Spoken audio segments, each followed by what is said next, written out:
let's jump right in with a pretty powerful idea. Your life isn't really determined by your background or even your luck. Nope, it's controlled by the software that's running in your mind. And the best part? That software can be rewritten. So today, we're going to learn exactly how to reprogram your mind for success.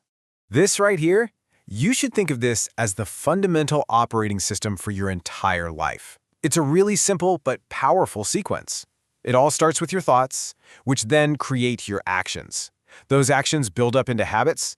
The habits produce your results.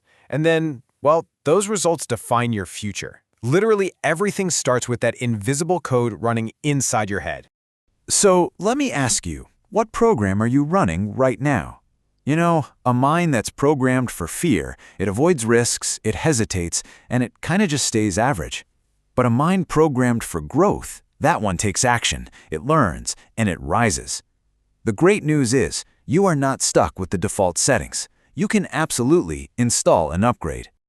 All right, so here's our game plan.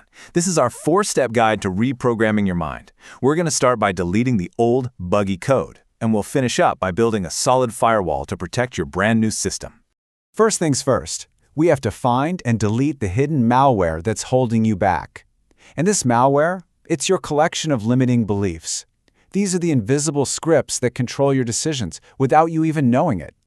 So, what exactly is this malware? Well, it's a limiting belief. It's a thought like I'm not smart enough that you've just repeated so many times that it feels like a fact.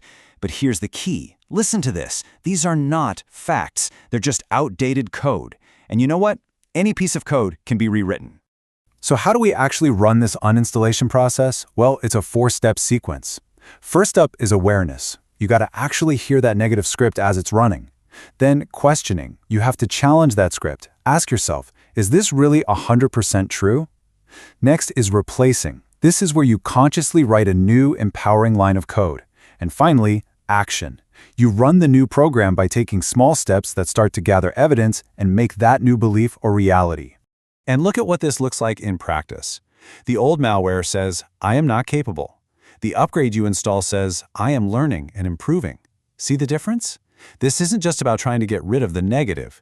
It's about a conscious, deliberate installation of a much, much better program.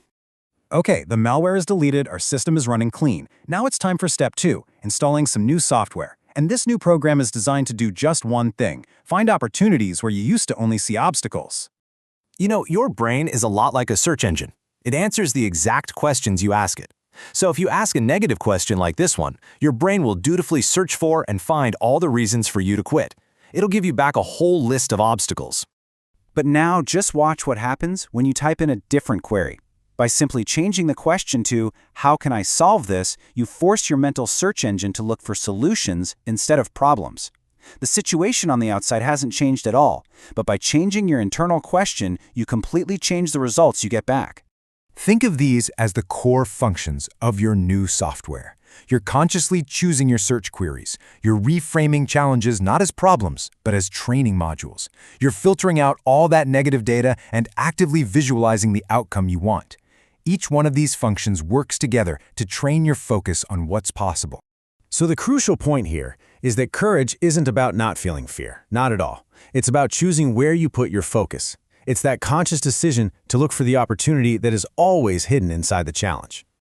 All right, with our new software installed, we now need to automate it. And we do this by creating daily scripts, which you probably know better as habits. This is how the new programming becomes your automatic default setting. This is such a critical concept. Listen closely. You don't rise to the level of your goals, you fall to the level of your systems, your habits. Success isn't about one big, heroic effort. It's about the automated routines you run every single day, especially when your motivation is low. Your habits are your baseline performance. And notice how these habits all work together to reinforce your new mental programming. They aren't just random actions. They actually form an interconnected system. Controlling your morning sets your intention for the day. Daily learning installs new data. Self-discipline strengthens your processing power. Every single habit makes the entire system stronger. And always remember, it's not about one massive, intense effort. It's about the small, seemingly minor habits that you repeat consistently over and over. That daily repetition is what truly transforms your thinking and, ultimately, your identity. And finally, we have to protect our newly upgraded system. I mean, you wouldn't install a brand new operating system on your computer without a strong firewall, right?